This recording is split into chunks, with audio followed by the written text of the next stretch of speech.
Now, you guys will have this divided. Majority of Chelsea fans, from what we gather, don't like him. Now, in Liverpool and Newcastle, he is seen, especially in Liverpool, he's seen as a god. Now, we absolutely love him up here. All he needs to do is put a trophy on that on the table, and he will be adored. There'll be a statue up, and that's just one trophy. We are starved of success, and he's the first man, really, for about over a decade, since Bobby Robson and Kevin Keegan. When Keegan was here, we were trying to win the championship, you know, then it went in decline. When Bobby come back, we're playing Champions League, we're beating Barcelona and everything again, playing the likes of Barcelona, sorry, and, you know, he's the first one that Newcastle fans had real hope for, whereas Newcastle have had horrible appointments over the years, joke in here, so to speak, and he's the first one who just gets it. Do you know when you just have someone who goes to your club who's not from the area, but just totally clicks? He is that one, but we've got a horrible owner. The better Mike Ashley fucks off, pardon my French, the better we'll have a chance of winning the domestic trophy, because that's where Newcastle are going to have to look at realistically if we have money coming in. Well, how do I see Rafa?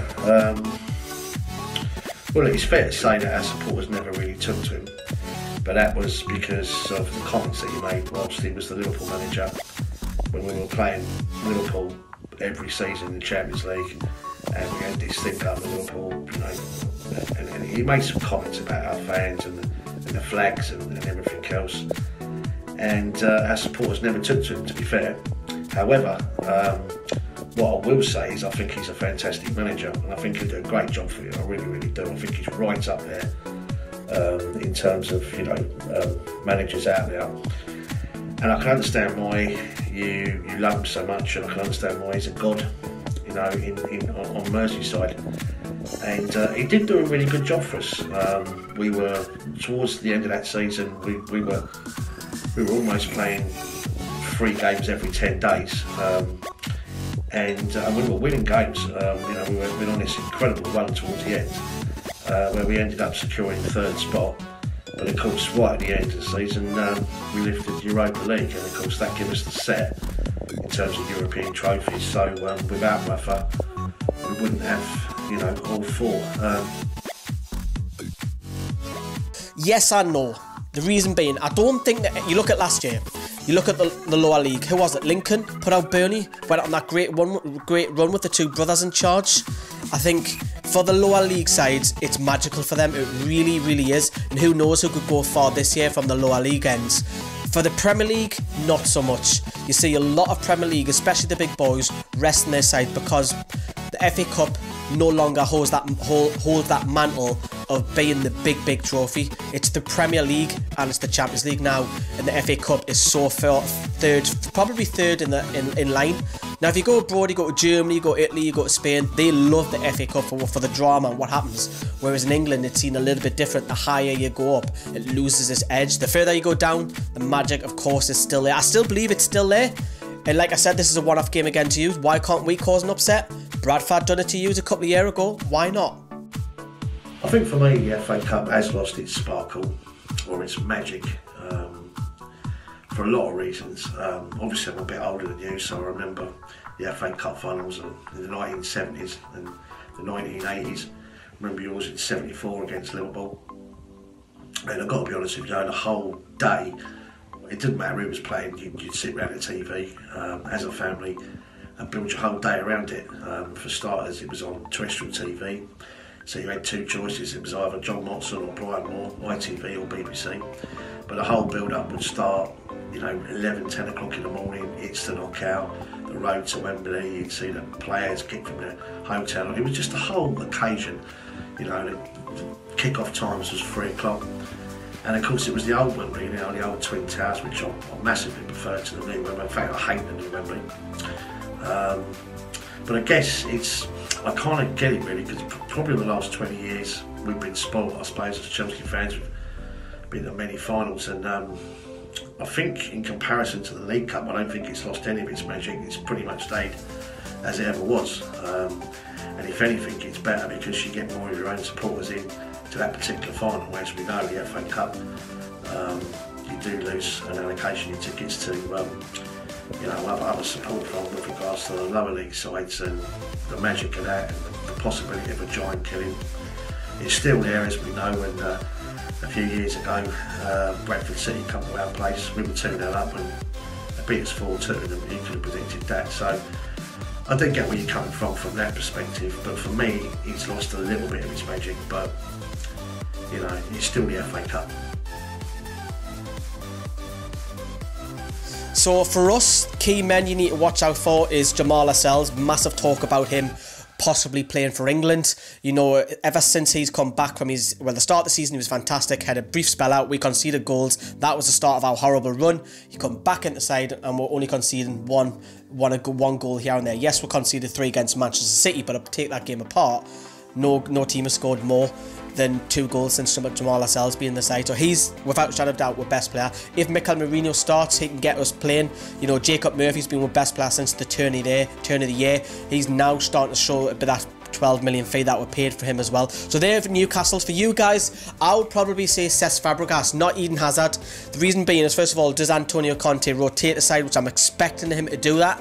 But I think if Fabregas, I know there's a doubt on him playing, but if he does play, I just think because the game could be end-to-end in FA Cup, he can pinpoint your crosses, pinpoint your balls through, get players through, maybe to Batshuayi who plays, or Eden Hazard on the left, or Pedro, or whoever. I just think if I was a Prez, need to get tight on him if Prez does start, because Prez does our hard work, high pressing off the ball. So Fabregas for me, I'm going to choose him for this game. I think in terms of the match, again, it's all dependent on which side Antonio Conte picks.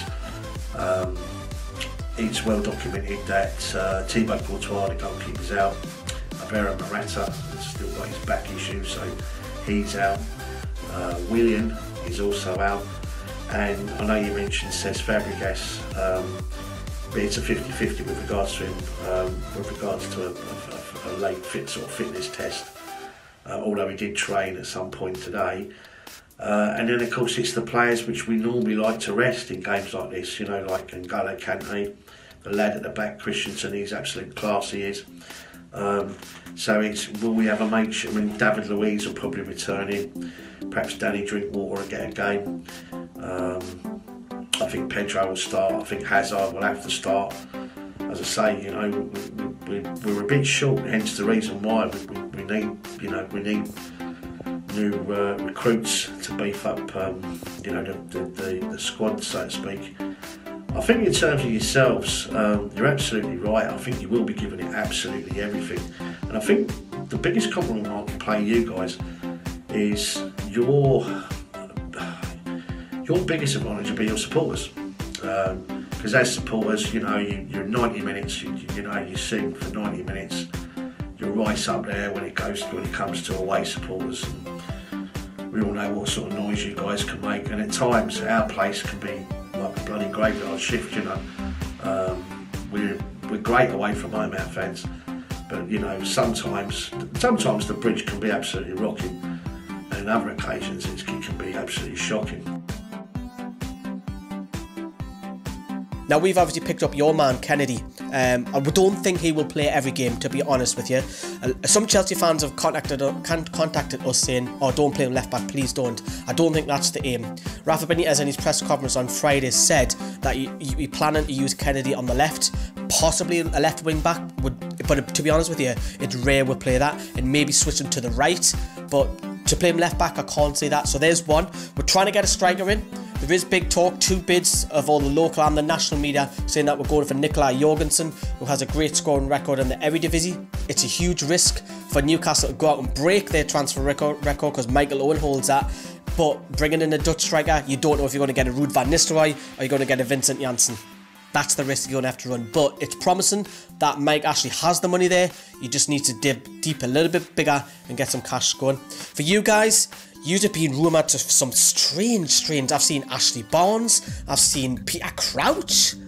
No disrespect, Chelsea fans. They can bugger off. You didn't need them. You do not need those type of players. And it seems like Antonio Conte is going for this type of striker. I think Edin Dzeko, if you can get him, he'd be perfect for you to come off the bench, mix it around, rotate Morata. I know, because it doesn't look like Batshuayi is fancied, and I think Dzeko is probably the one I would go for. I know Giroud's been linked, but you'll not get him. Well, I've got to tell you, you've got a good player from us, albeit that you got him on loan, Kennedy. And you're absolutely right. To some degree, we've been playing him out of position, sort of, because he's a very quick lad and he's a very, very skillful lad. Obviously Brazilian, as you know, and they're doing a fantastic job for you. And I'm really, really pleased that he's gone to a big club like yourselves, and he's going to be playing in front of big crowds. And I think this season it'd be really interesting to see how he develops and flourishes, because he's just not getting games. And when he does, we've been playing him almost as a defender, really. But he can really. In terms of ourselves, as you know, we've got one player in, Ross Barkley. I think that was a fantastic bit of business, especially the price. But at the moment, it's all a bit of a conundrum. We have been linked with some absolute shocking names, which are not Chelsea-esque, if you like.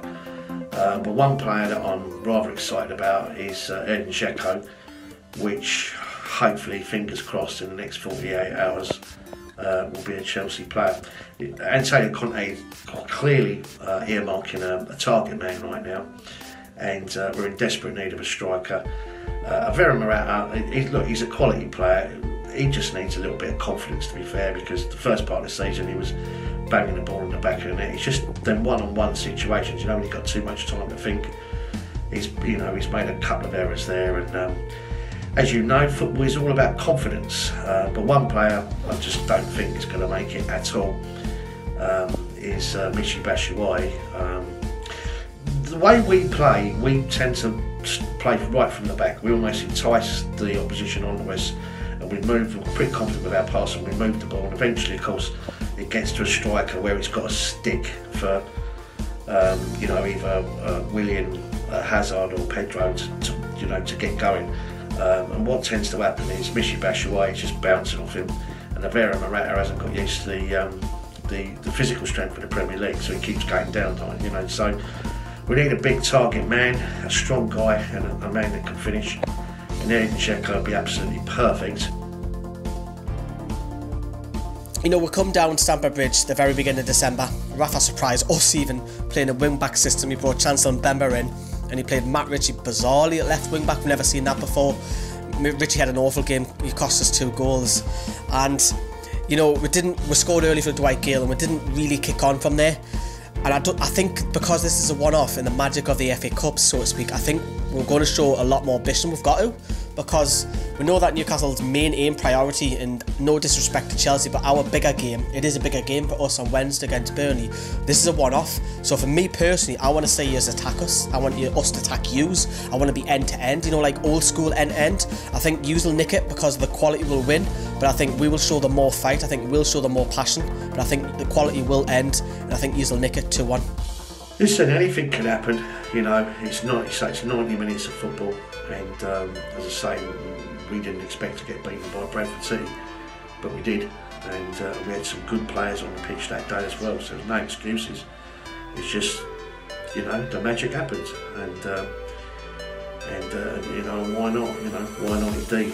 But I'm expecting us to win it, and I'm going to go with a scoreline of 2-1.